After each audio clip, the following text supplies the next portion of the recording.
welcome. My name is 𝙅𝙖𝙘𝙬𝙗, and my pronouns are she, her. I am the Associate Director of Artist Experience at Powerhouse Arts. On behalf of 𝙅𝙖𝙘𝙬 Hotel New York and Powerhouse Arts, this year's 𝙅𝙖𝙘's curatorial partner, I want to thank you for joining us tonight for a special conversation with our current 𝙂𝙖𝙘 artist in residence, 𝙅𝙤𝙮 and Brooklyn-based writer and editor, 𝙅𝙤𝙮. This conversation is in conjunction with Jacob's exhibition downstairs titled "We're All Just Softness Seeking Solid Ground," curated by Powerhouse Arts president and curator Eric Scheiner. The exhibition is on view downstairs until June 8th, so I highly encourage you to see it. If you haven't, it's beautiful. The topics up for discussion include the role of glamour and delusion in the artist's life, the possibilities afforded by a combined live-work space, the necessity of reckoning with anti-LGBTQ violence in one's practice, the erotics of perfection versus acceptance, the inherent queerness of printing on tapestry, favorite pieces and problem children among the works in the show, the enduring power of bright red nails, the crisis of mediocrity plaguing contemporary art, and Jacob's planned return to their fashion designer roots. The talk will run until the term cunt is deconstructed to the satisfaction of all attendees. 𝙤𝙬𝙮, whose pronouns are they, them, is a multidisciplinary artist working in textiles and sculpture that blend traditional and contemporary forms to affect and reflect queer futures. Across We're All Just Softness Seeking Solid Ground, an installation comprising ceramics, garments, and beaded tapestries strung on poles, they aim to reveal the vitality within sterile, mechanized structures, asserting that said vitality is more powerful and proliferative than that which seeks to keep it constrained. Through a practice involving time-intensive and repetitive labor, experiments in submission and control, and the subversion of traditional printing techniques,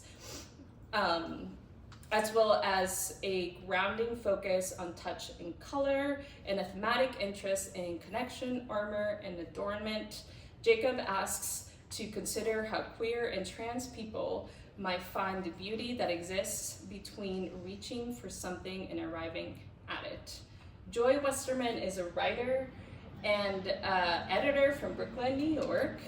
Her close reads of literate art and culture can be found at brieferencounters.substack.com. So settle in, lean forward, and let's begin. Please join me in welcoming 𝙤𝙬𝙮 and Joy Westerman.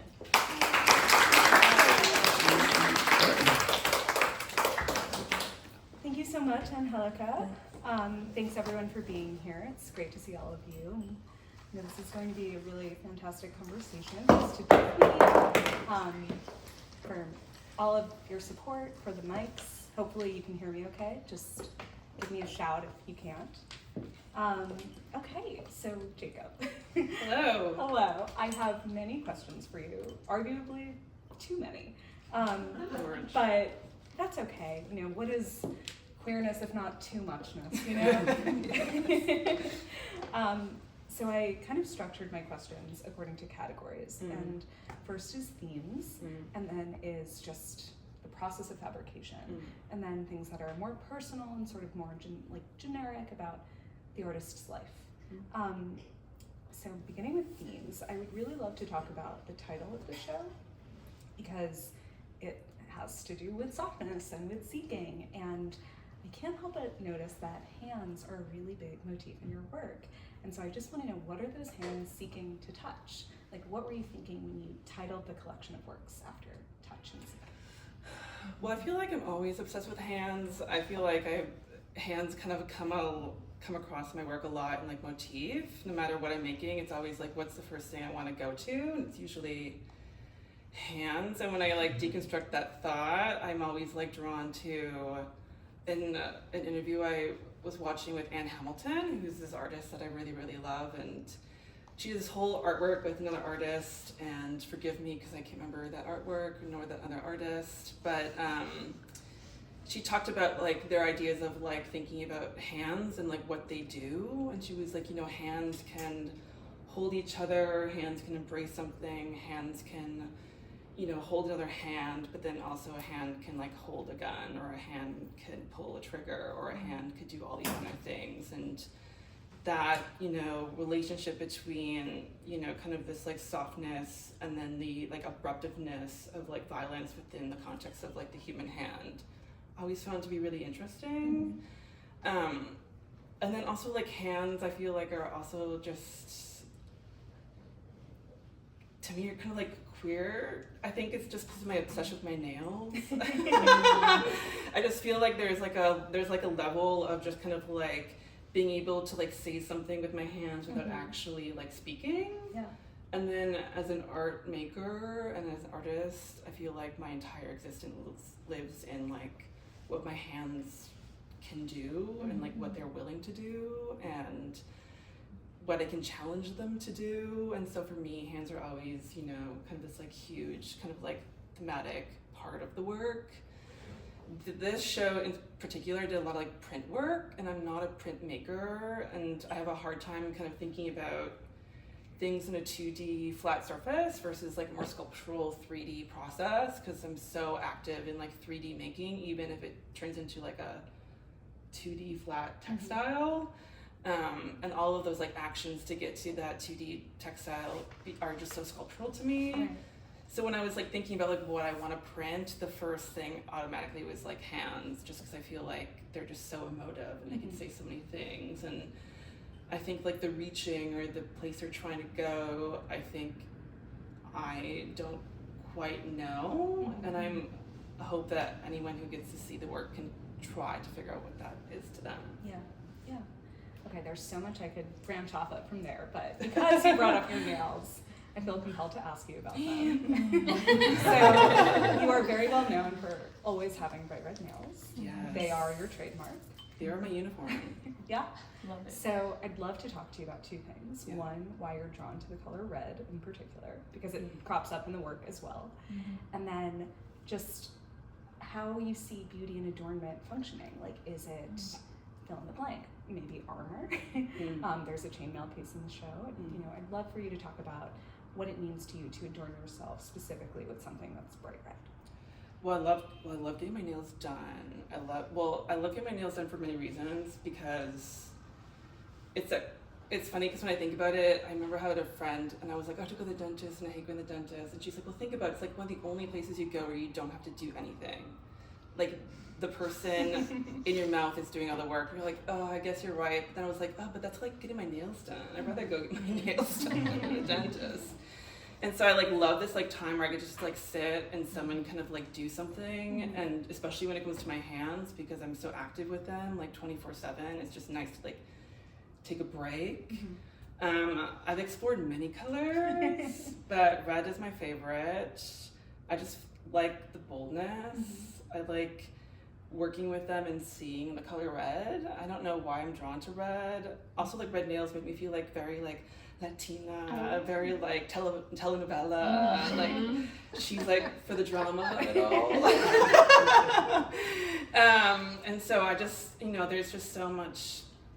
It's just like kind of this like love for it. And every time I get my nails done, they like kind of know me now, and they're like, oh, red again. I'm like, yes, please.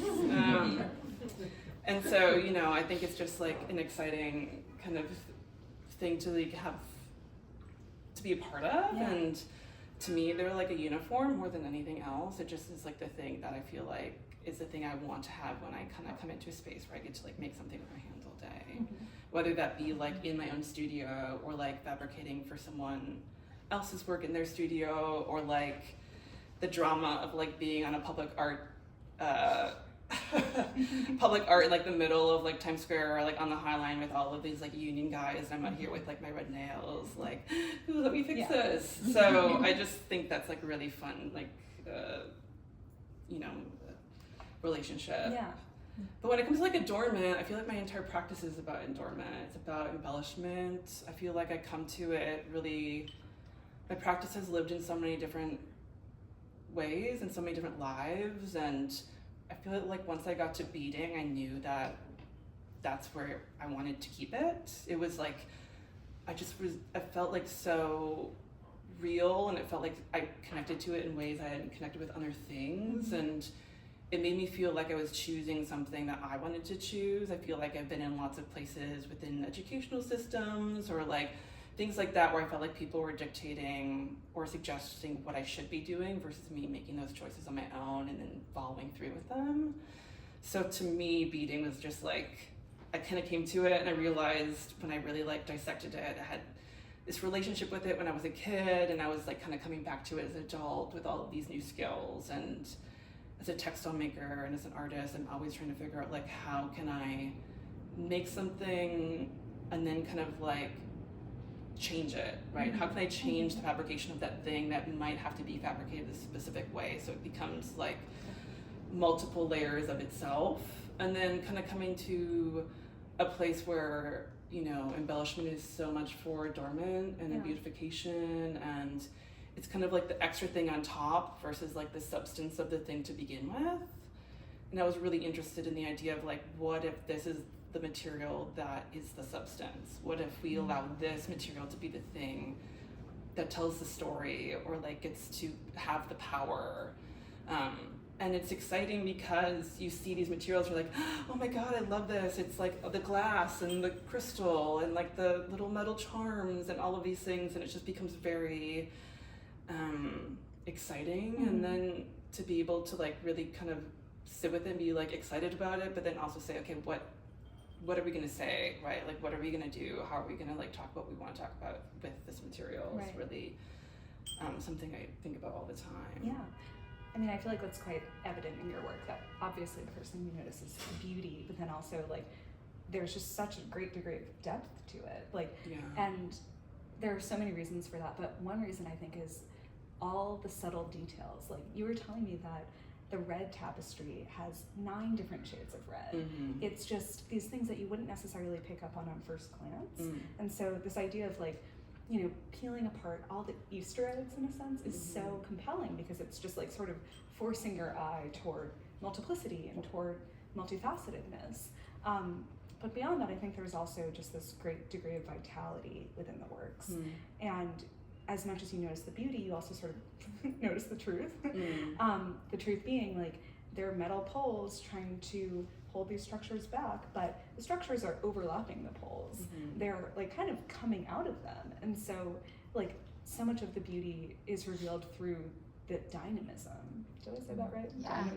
Dynamism. Through like the aliveness. And so I'd love for you to talk to me about how you kind of think about, you know, making work that is both really beautiful but also like serves a wider and deeper purpose. Well, kind of going off of that train of thought and also like off of what I was just saying, I feel like a lot of that has to do with like the labor of it. Because I chose something that is usually for like the top of something, you know, it's super time intensive. And so I think a lot of the work kind of sits with like me being with the work for such a long period of time. To have to like bead an entire tapestry takes months and months and months and months and months and months and months, and you get to sit there with each color and each bead and each kind of like passing of the needle. And I feel like through that practice, I'm really allowed to kind of like sit with things and reflect with things and process through things, and it kind of comes out in that very specific way. I think a lot through like the tension in which I hold things, even though you might not see it at first. If you were to like actually hold these tapestries, the tensions are so different no matter where you kind of like hold it or touch it.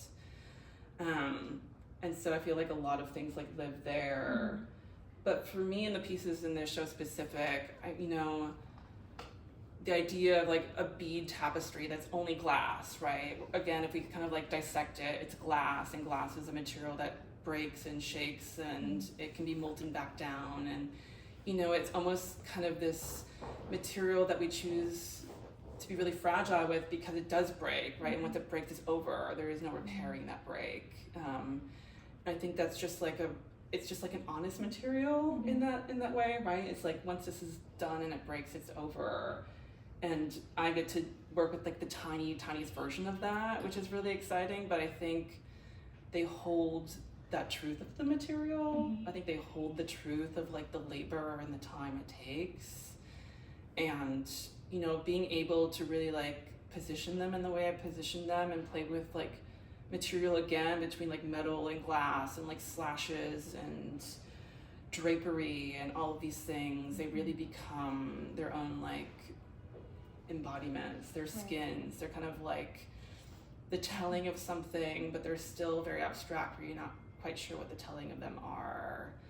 And I feel like they get to say so much because of that, right? And I played with these pieces for such a long time. They've come in like so many different stages. They've gone from like being really taut and things like that. And then once I realized, I was like, well, what if I kind of draped with these and played with these? And I like kind of thought about it as like more textile-y versus like a canvas. They just kind of like held something that was so much more precious. And so I feel like, I think part of their abilities live in like even their own drape and weight of themselves. Yeah, I mean, you just even using the term drape makes me think about your fashion background. And I know you've had sort of a history of fighting for your own control over the things that you make your garments.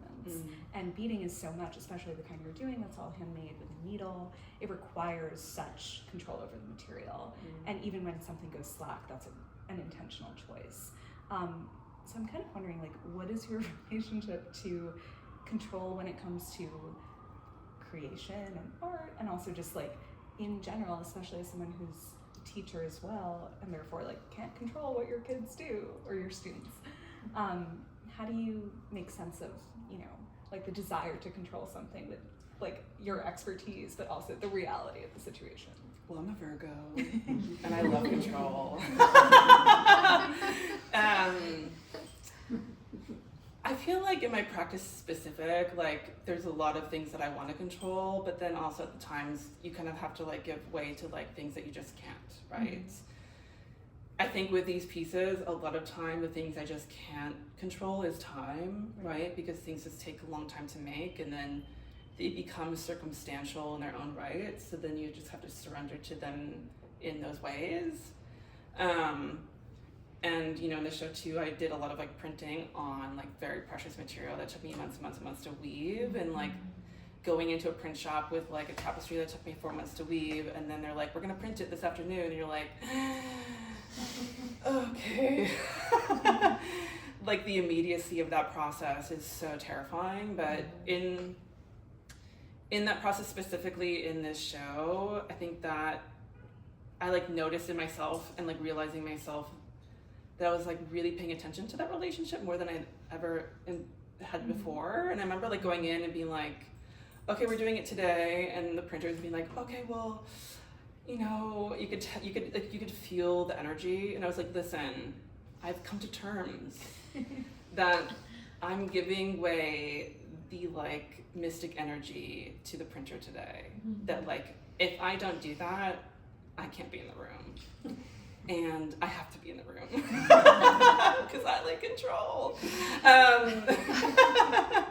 And so I think that was just like a really interesting kind of like thing to play with. And, you know, there were things that happened that I probably didn't really want to happen in that process, but like you kind of like surrender to it. And in the context of teaching, it's just like very different. I feel like I can go into that space and be like, okay, girl, I feel like you should do this, and then you come back 1 week and they don't do it, and you're like, okay, well, it's not my practice, it's your practice, right? You got to make those choices. I'm sure you have like intentions for the choices that you've made, and maybe we don't need to like lay them all out on the table today, but I know that you're harboring something, right? And so I feel like control there, I don't really have it. Yeah. Right? And I always say that teaching is about like navigating people's energy more than anything else. It's like navigating where people are and like where they can go, and pushing them to places where they think they might not be able to go. And that's not about control. Yeah. That's about like kind of like offering a place for people to kind of like vent about how they don't have control, right? So it's kind of like a really beautiful dynamic. And then I go to my studio and I'm like, Right. you know, Yeah, so you it's like get to indulge your own back and forth, style. yeah. Yeah. Yeah, I mean, that just makes me think also so many things, but I guess I kind of want to talk, we can move on from teaching. I feel like I blindsided you, but I was curious.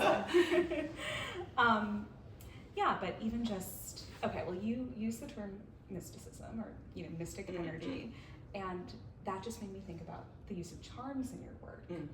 And I know that maybe this is not common knowledge, but I know you've stripped away all the religious charms. Yes. And so the charms that you have are secular, and yet there's still so many that have to do with hands touching, hands alone.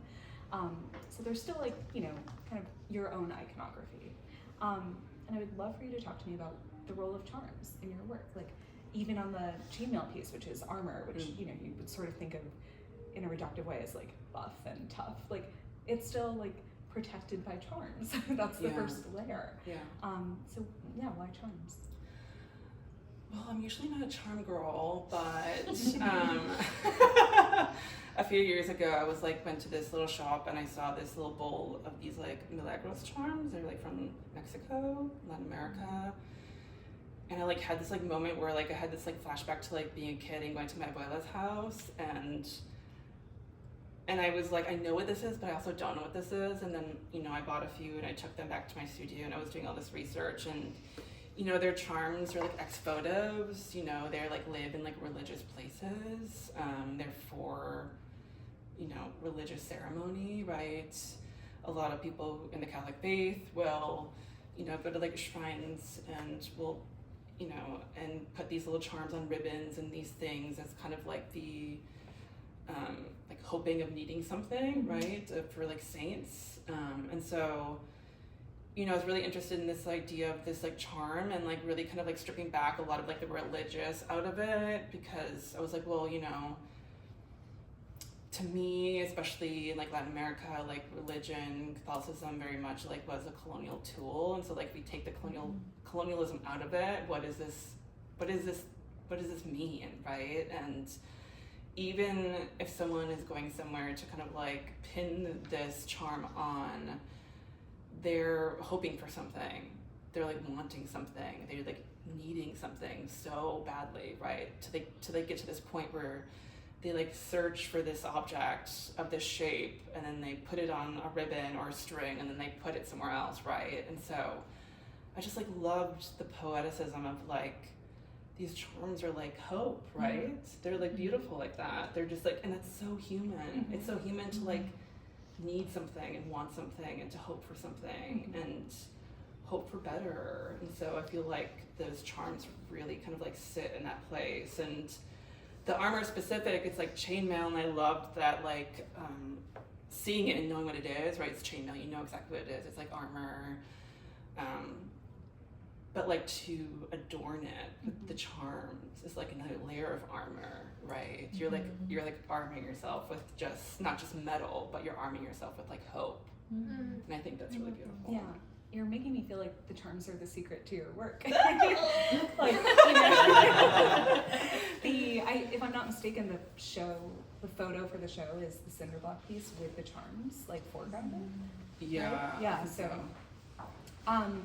yeah, I mean, I feel like what you're saying is that the sort of human act of wanting and seeking, you know, kind of like the title, is an inherently creative one, and vice versa. Yeah, that's so special to just think about. Like, I feel like that shows how attuned you are to the human, like, emotionality and yearning within not just like the fabrication, the making, like, you know, pieces of you probably get into it, like if you're working on something for so long, like pieces of your skin, of your hair, etc. But also just like even, you know, the human act of presenting a show, of like choosing, okay, how will this look like a draped thing? How will this look like something that could also like work as a body? How does this look like a skin? Yeah, so you're just making me think about like how central kind of, it sounds lame, but like humanity is to just art in general, and like art in specific, and then art when it comes to your individual show. Even when you were talking about like feeling really drawn to beading, it's like, yeah, this is like a show of your specific preferences and your specific like, you know, desire to foreground like your human artisan expertise, as opposed to like, I'm gonna have a machine do this. Yeah. So it's a lot for me to chew on. Thank you for letting me do that. Well, I mean, like, that's kind of like point of all of it. I feel like for me, even though like I play with all of like the campy materials or like the flashy, sparkly things, you know, that like your middle school self would like enjoy the most, is that like I'm always trying to figure out like how that is like kind of just like comes back to like being a human being, right? Like those tapestries are skin like, right? And they do feel really human, and they feel, and I want them to feel human in the way that they're kind of like intertwined between the structures that they might not want to be put against, right? And even when it comes to like the cinder block, which is like ceramic, and you know, it's like there still is like a humanness to like that cinder block, to like the morphing of what that structure becomes, and you know, that is like central to the work. Right. Is like, you know, I feel like kind of comes back to like bigger themes of like, you know, what's, you know, the violence that's happening to like LGBTQI+ people and migrant people is just like, you know, they're like, they're human beings, like their bodies, right, that have emotions, and they go through things, and they are here for a reason, or like they're not even here for a reason, they were just born the way that they're born in the places that they're born, and like, you know, they can't do anything about that, and they're just like human, they're like hoping for something, they're just trying to exist. Yeah, and I feel like your show is sort of like showing the softness and like the, you know, kind of like tender simplicity of that, like just desire to be. Yeah, it's like sort of quiet and still, and even the cinder block piece, which, you know, you would associate with like density and heaviness, it's basically like wearing earrings, like it just, and it's molded in this really soft, like the curvature is so apparent, and it feels like loved, essentially. Yeah, and I was actually going to ask you, like, you know, that piece is slightly different from the others, it doesn't have like an overt humanity, it's more solid, like why did you include it? But now I feel like I've answered. You helped me come to the answer. We've been talking a lot about the ideas behind your work, but we haven't spent that much time talking about the actual fabrication process.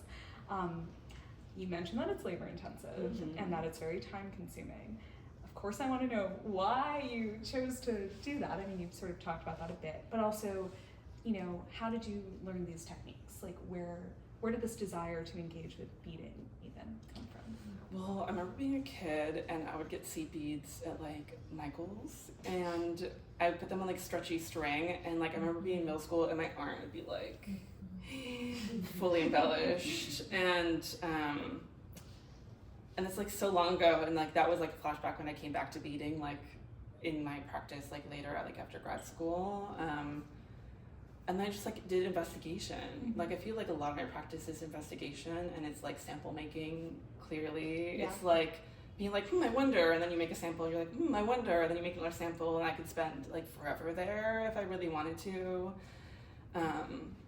And so I feel like, you know, beading, I tried so many different versions, but then I found this one weave that felt like netting, and I just was like fully drawn to it, and then I was doing all this research, and it's actually like a technique that's used in Mexico a lot, so it's kind of like coming back to this you know, this very specific place, and so I really enjoyed that process. And when I initially started working with it, I liked it because I could do other things to it. Like I was like, oh, I could like use this as like the base for cross stitch, or I could use this as like a base for this or that or this or that, and then you start weaving these like big structures, and you're like, oh, but I think it doesn't need that, right? I feel like it can like exist on its own, and it has enough voice to be its own thing.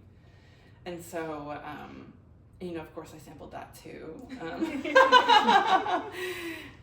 So for me, it's like beading has always kind of been like central, and I really enjoy it. You know, it takes forever, but like there's such a privilege to kind of like sit with a practice like that, and it feels like kind of rebellious a little bit too. It's like so anti-capitalist to like sit and just like bead all day.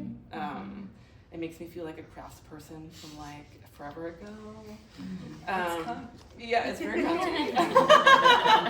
I also like how cunty is it to be like, I bead all day. Right. Look how perfect my nails are. Yeah, look at my nails.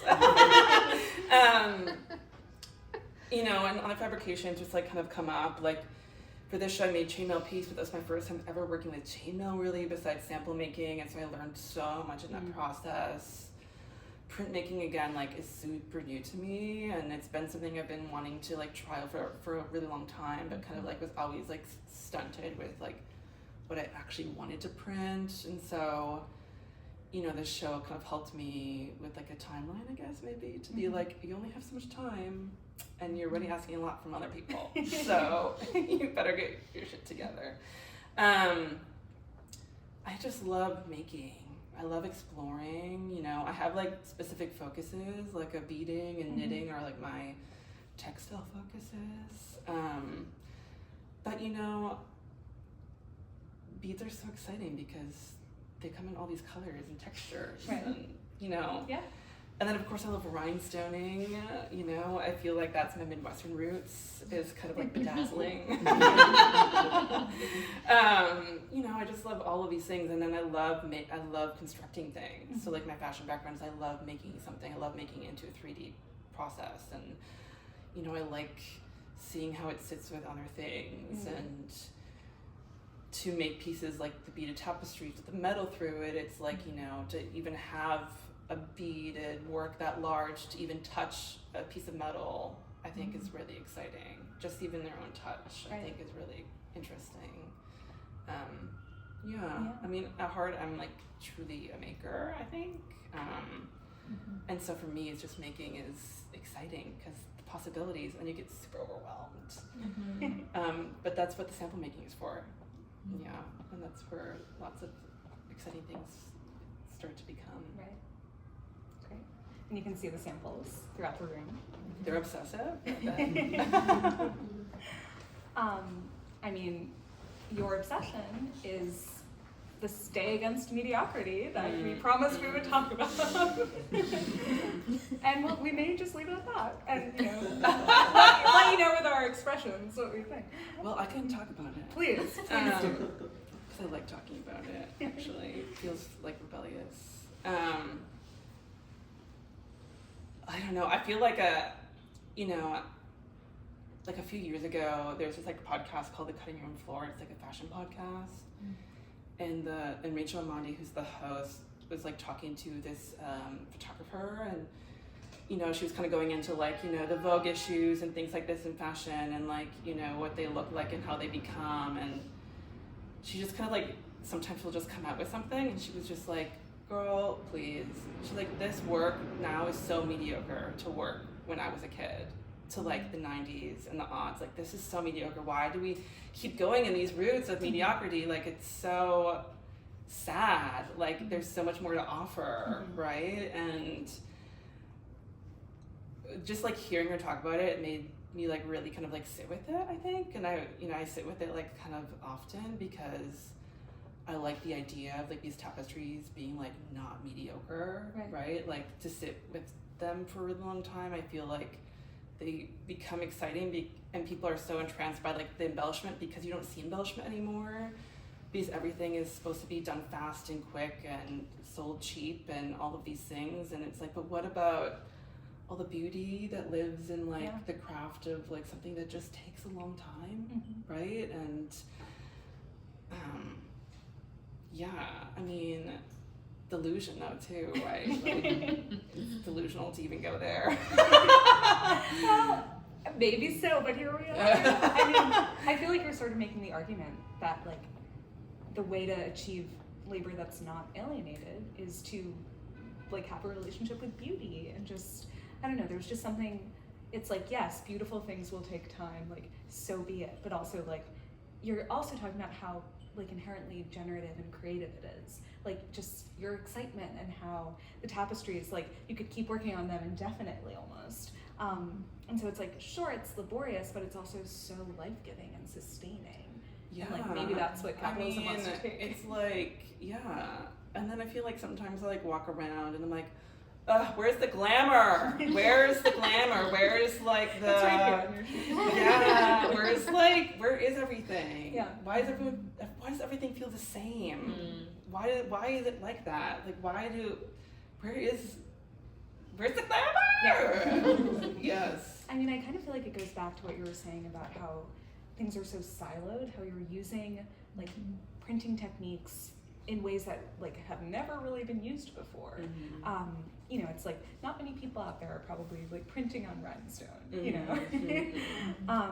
And so, yeah, maybe it's just this like kind of outside of the box thinking, or even like willingness to engage with things that are more traditionally considered like machines or industrial, and sort of like, yeah, you wouldn't expect that someone who's so like, you know, art focused, like just so aesthetics focused, would also have this like appreciation for fabrication and industry, and yet like they're so intertwined in your work. Like even thinking about how the metal poles, one of them is made with leather, so it's like the human, you know, coming back, or like the hide coming back, and yet it looks like a metal pole from afar. So it's just like this constant interplay, even though that's not necessarily like the first thing you would notice when you look at your work. Yeah. So the question that I have for you about that is like, you know, how did you decide like you wanted to work with fabricators? And do you feel like that's elevated your work to new heights because you've sort of learned also about like your willingness to cede control when you maybe didn't want to? Well, this opportunity allowed me to work with fabricators, because usually I'm too poor to work with fabricators. So I got to like work with fabricators who are actually like my friends, which was really wonderful, because you know, I have a history at Powerhouse, so I was able to kind of work with people that I know and kind of like put my trust in like getting them to understand what I'm trying to make. And you know, some of it was like very straightforward, but when it came to the printing, it was very much a collaborative, more of a collaborative process. You know, I feel like working with people from different mediums is always going to help the work, just because you're allowed to try a thing that would take you so many years to even kind of get to the point of like getting to, right? Like to know how to use a CNC machine and then to cut it and to bind it and to do all these things would take me like years and experience just to get to that point, but to be able to work, like the privilege to work with someone who is able to do that for me in this time and understands where I'm coming from and understands what I need. I feel like that alone is just like very, very, very exciting, which is really nice. And the printing was really a very wonderful little relationship, I would say. I think we were both a little nervous, and then when we printed it and it worked, I realized how nervous they were, and I was like, oh my god. But because they were my friends, like we had talked about it for so many years, and when we were done, I was like, hey Dennis, like this is like 3 years in the making. We've been talking about this for like such a long time. So it's, you know, I think if anything, working with fabricators really is like a true privilege. It's really exciting, and I am a fabricator too. So like, it's interesting to come to that relationship as someone who like is on the opposite end, who like works with artists on their own and like, or with others and teams, and like knows what those relationships are like, and to be able to be on the other end is actually quite glamorous. You're the queen.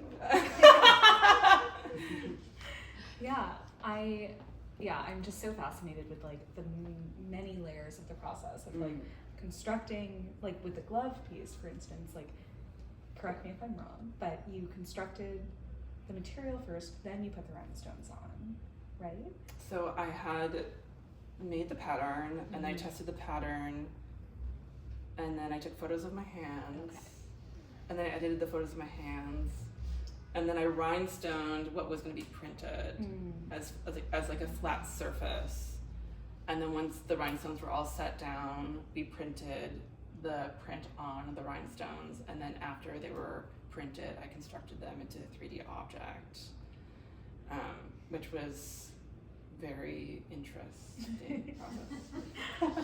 Well, I don't want to give it away, but we did promise to talk about problem children, and I sort of set you up, but was there one piece in particular that you would consider a problem child? I don't know if I'd call her a problem child. I just think she's a mind of her own.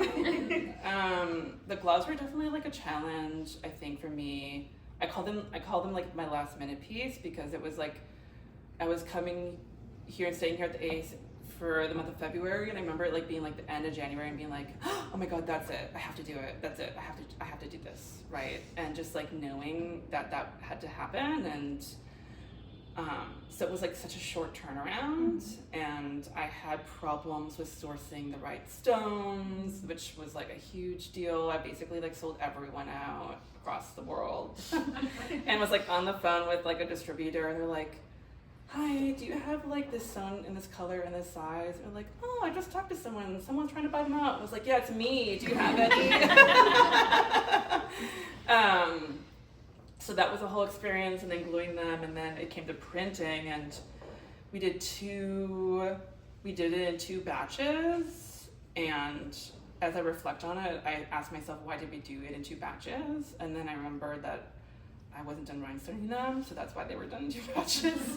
But we did 1 glove and all of the inner fingers in one sitting, one print sitting, which was like a whole day, and they came out like perfect. I was like, this is perfect. And then I came in another day, and before I came in, I got a call being like, hey, the printer's doing a little weird thing, but we fixed it. And I was like, okay, I'll see you at noon. And I went and we printed it, and I was like, okay. I got home and they were like completely different colors by like a lot. And I just was like, okay, this will be a wintertime Jacob and sunburnt Jacob. And I was actually like really, in the beginning, I think I was like really just disappointed, I think a little bit. I was just like, oh man, to even get to this point was like so much work, right? To like get the stones, to glue them all, like all of these things, and then to like have them misprinted just feels like, there's just so much energy behind it that's going to be like really hard to kind of get to the end. That's how it kind of felt in the beginning, and then I had them in my studio for a few days, and then I was just like running out of time anyways between all of the artworks, and I got to a point where I was like, okay, you gotta start making them now. And then I started making them, and I think I kind of like them. I like how they're a little bit different. Yeah. I don't think it was like the original vision, but it's definitely circumstantial, and I think that's why I like them. Right. I think I like them because there's like an energy behind them that wasn't like me like trying to perfect it, right? And so yes, mind of their own. Yes. I guess it's more it's more rebellious teens. Yeah, rebellious teens, but it definitely was a really exciting process, and like when I was doing it, I was like, okay, what am I going to rhinestone next? What's the next thing? Just because I felt like it was such an abstract idea in the beginning, and I felt like we really got to a very special place towards the end, and it's just like the birth for like the next, Yeah, I feel like suddenly they're about the passage of time. Yes. But what is the next thing? Do you have an idea? Yeah.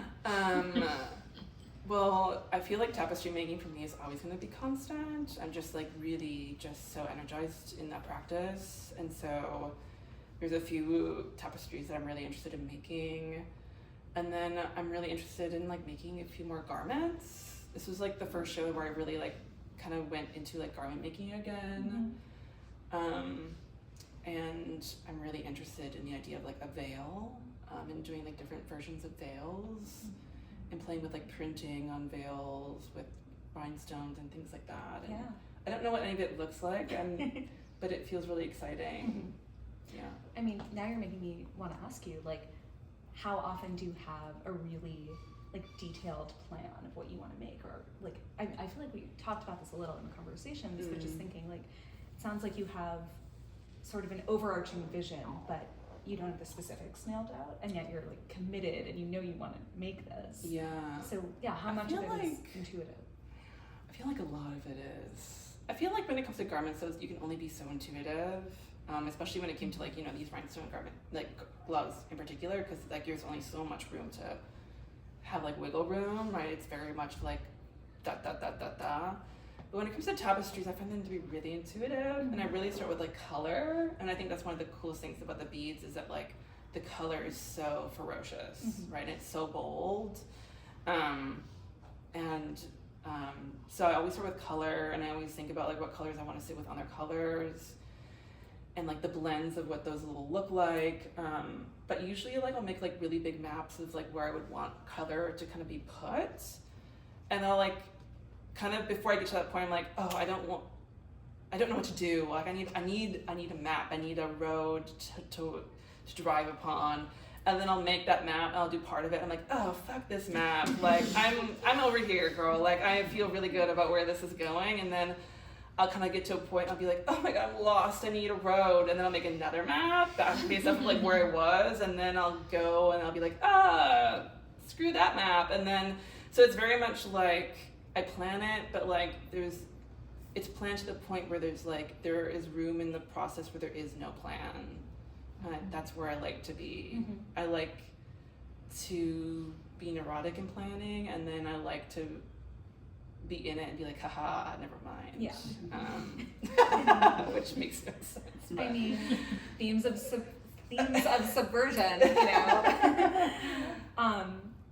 Which actually reminds me, I wanted to ask you about subversion because you were talking just about, you know, we've been sort of dancing around talking about queerness, and it's like, yeah, you making rhinestones and like printing using unusual techniques to combine is queer because it's just such a total like, well, maybe I'll let you talk about why it's queer. I feel like it's queer because it's like unordinary. Yeah. And it's like the mix of all the things, and it's like, and then you kind of get to an outcome and it is what it is, and you like kind of live with what it is, but like I've chosen these like fantastical materials, so it's just like so cunty, you know? So you're like, I get to live with this. And so to me, I feel like all of those things kind of like line up for me in the way that I'm like choosing to kind of like, you know, be a queer person and talk about queerness and transness. And, you know, I think it's fun to kind of play with like one fabrication and then mix it with another fabrication and then kind of get to a point where you're like, girl, how did you even do that? Right. How did we even get here? And like that's what is exciting. And to me, I feel like a lot of like my own relationship with queerness and transness kind of like lives there. It's like, how did we get here? I don't know, but I don't really care because I like it here. Yeah, you know what I mean? And definitely. so for me, I feel like that's a lot of like the bridges and like links between them. Yeah, sort of just like following desire, attraction, and following like your innate sensibility. Yeah, and then you get to like make it, and then you get to put the labor into it, and going back to the labor and like being able to like have my body make these things, and like that's exciting, and like it, you know, it's like, and it feels very truthful, right? And I think there's something really special about that relationship, and I like treasure that a lot when I'm in my studio. It's beautiful. Thanks. All right, let's see how we're doing on time. I mean, I have so many more things to ask you, but we've been talking for a good while. Is there anything that you want me to ask you that I haven't yet, or anything you would love to talk about? I don't know. Okay. Let me run through my list because we've actually covered so much of what was on my mind. The things I've bolded are, you know, skins. Love that word. Rules. Fuck the rules. Yeah. Even though the rules that I make for myself, right? Tell me about the rules you make for yourself. You know, just like the control rules. Yeah. Just like trying to control them, or the maps or things like that. It's like I make all of these like parameters for myself, and then I like to be the one who breaks them, and that feels really exciting. Right. Well, you're actually making me think about how you live, not just when you're, an artist in residence at the ACE, but in your own personal life, you live in the same place that you make work. And so you kind of get to be around it, in the mix, making it all the time. And how did you come to that arrangement? Well, I came to that arrangement because I was doing residency in Manhattan and I needed a place to work and I needed a place to live. And I was like, let's find a live-work place. And then I realized I couldn't afford any of them.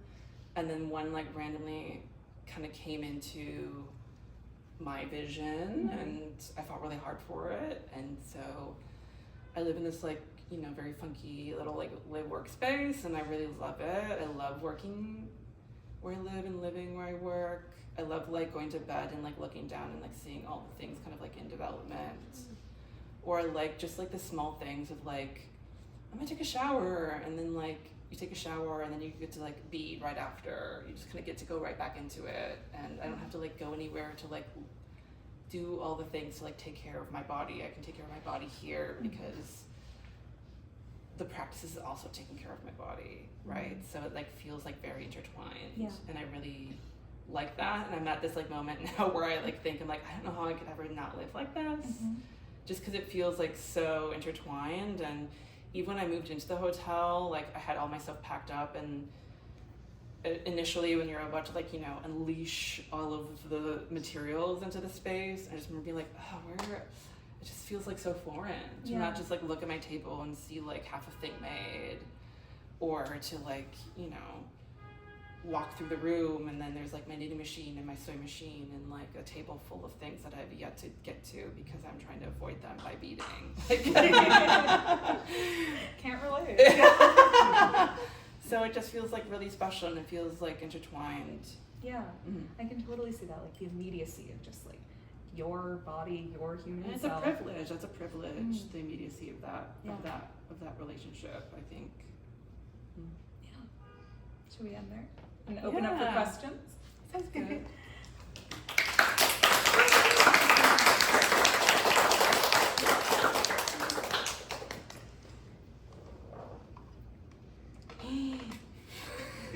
Please. I have oh, thanks. I know we often talked about your kind of performativity in the studio where you wear heels, and I think, even with your nails and that being the sort of uniform that you wear. I just want to hear a little bit more about those moments where, it feels performative, or even maybe they're kind of moments of self-care, and how they inform the work that you make in wearing them or sort of being in them. Yeah, I mean, a few years ago, I bought myself these little pair of kitten heels with feathers on them because I live in a very industrial part of Brooklyn, and I was wouldn't it be so camp if someone came all the way out here, and I live all the way in the back of this building, and I just came to them at the front door with these shoes on.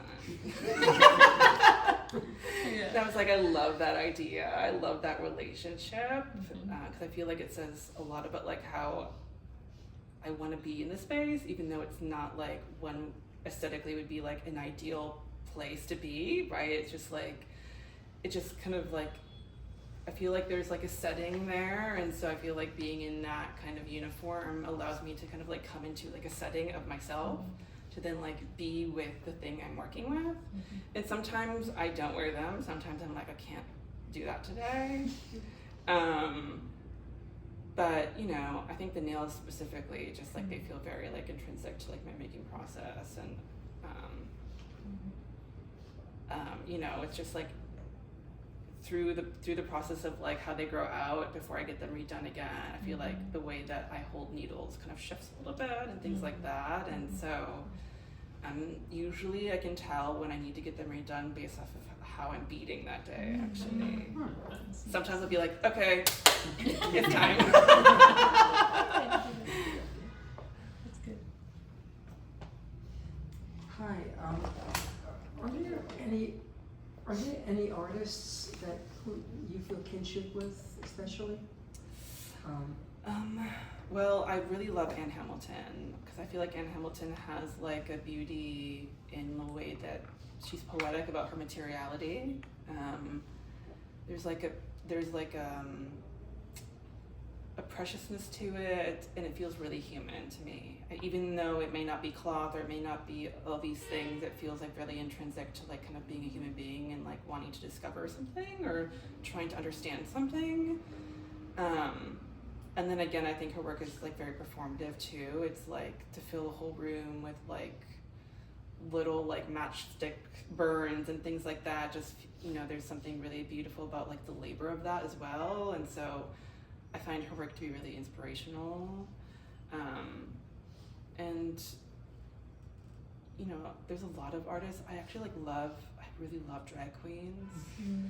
And I would say drag queens are artists, Mm-hmm. and I love the drama of it all. The title of your next show. I think there's like a sense of like drag in the work, I think a little bit too.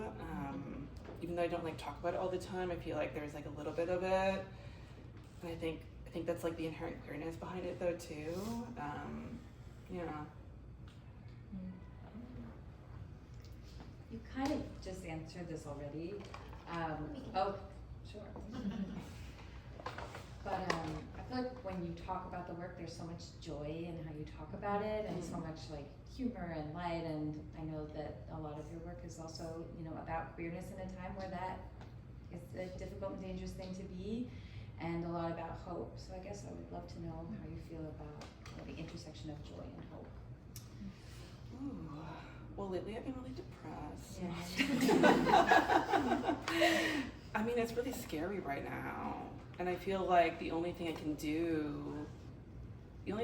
feel like I have power over, well, going back to control, which is very interesting, is to like make work, right? And to be truthful with it and to just keep going. And there's just like intrinsic joy in that.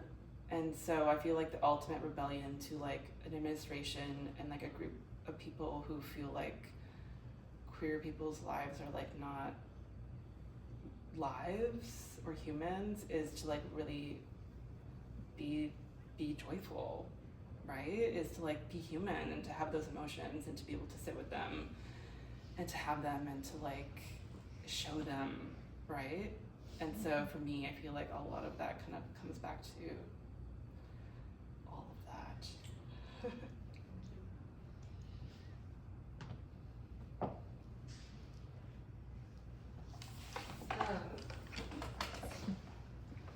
Okay, I haven't seen your work yet, so this might be ignorant, but maybe it'll be interesting, because this is what's in my mind's eye while you just describe your work. And you talked about like how things are supposed to be made fast, cheap, etc. Your work is a lot more labor intensive. I can sort of imagine the form. Is there a play on like form and function? Like, does function work in your mind when you make these pieces? Not really. I feel like even like this, so I made like one of the pieces in the show is a cinder block that I made at like a ceramic residency.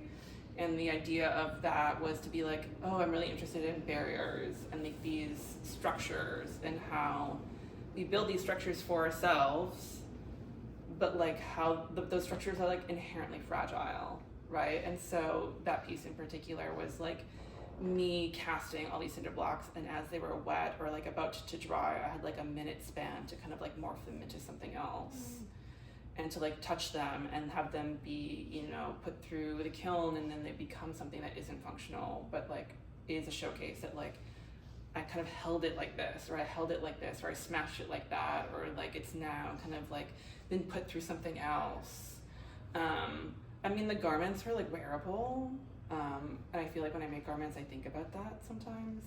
And specifically with this show, I made a chainmail piece, and it's like on a body, and I think a lot about the bodies the clothes go on, because I'm like, I don't want it to feel like it's a retail store, but I don't want it to feel like it's too abstract from it being on a human form, and then I don't want it to feel like too archival, like it could go on an actual body. So there's like a lot of like things that I think about in terms of like maybe like more function in that context. But for the most part, when it comes to like the beading and the tapestries, they're not really that functional. They just are.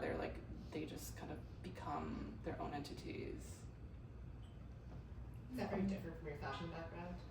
Well, so my resentment with my fashion background is that like people wanted me to make things for function, and I was not interested in that. It was very much me like making things because I was like asking things, and you know, and to like, you know, a lot of my fashion background when I was in school was very much like in contrast with like reading every sustainability writing ever made for fashion, and thinking about systems and thinking about understanding systems and where are things going and where did things become and how did they get here. And it was so centered in like these like massive global scale systematic processings, and then you're at fashion school and you're like 19 years old and people are like, so what are you gonna do about it? I'm like, oh, like me, what do you want me to do about it? I'm not like the CEO of like any of these brands. Like I don't have control over any of this. And so for me, my version was very much kind of like going outside of like function and really like playing with materiality and playing with material and how material transforms over time, and what if we made something that was temporal, but like because it was temporal you had to like sit with something differently and we had to think about something differently, and then maybe those thoughts would get us to a better place when we bought something that was really permanent. And so I left my fashion background with a lot of those thoughts, and kind of like with the understanding or like with the knowing that like I felt like in that practice there was a lot of like noise around me of like, well, this is what you have to do, and not very much like me saying, well, I want to do it this way. And so now that I'm kind of coming back to it, I'm choosing to work with it differently, and I'm choosing to say, I'm not making anything for this. I'm making things because I want them to be garments, and like they're a garment, and that's what they are, and that's what their form is. Maybe it's not a painting, but maybe it's a pair of gloves, or maybe it's things like that. And I think there's lots of room for me in my practice to really play with how those lives on bodies and how they can kind of come back into the practice in different ways.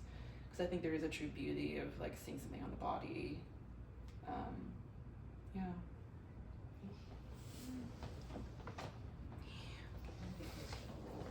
I came in late, but, and I don't know if I'm gonna put this in a way that makes any sense, to what you've been already talking about, but could you talk about vulnerability within yourself and the work?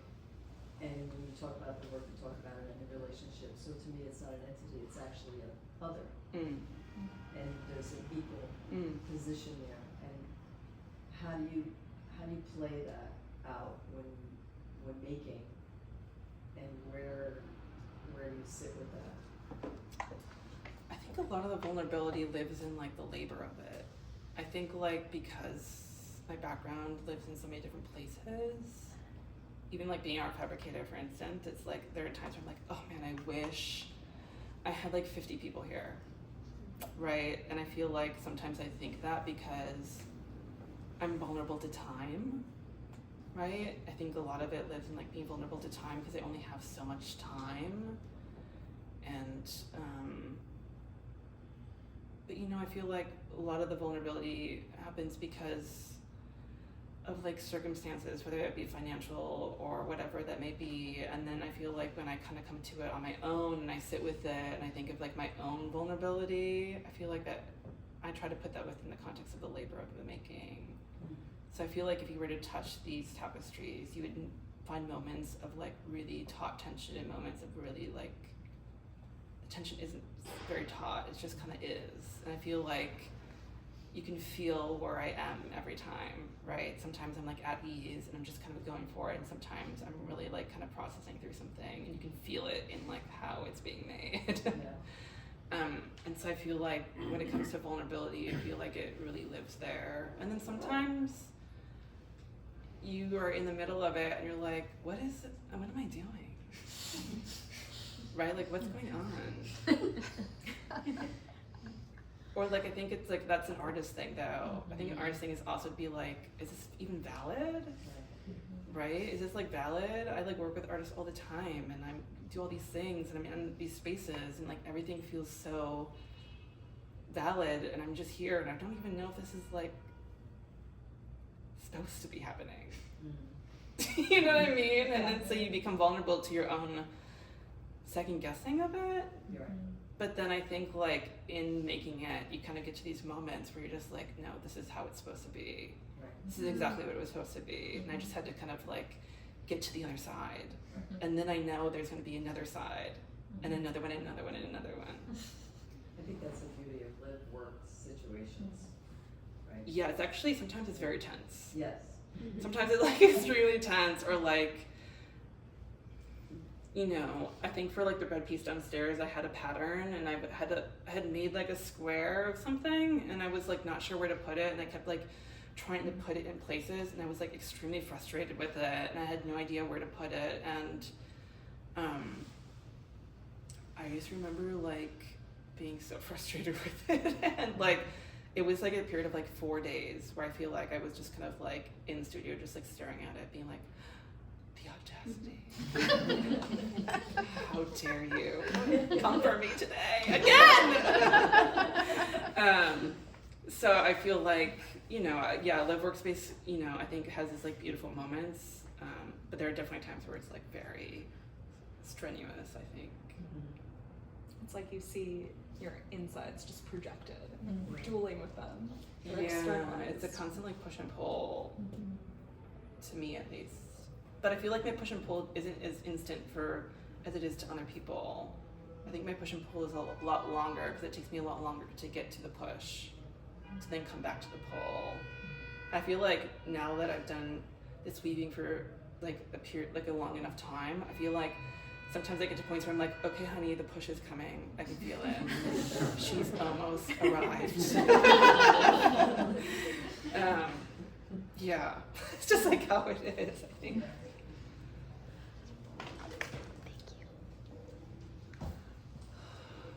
Well, thank you everyone for coming. Thank you.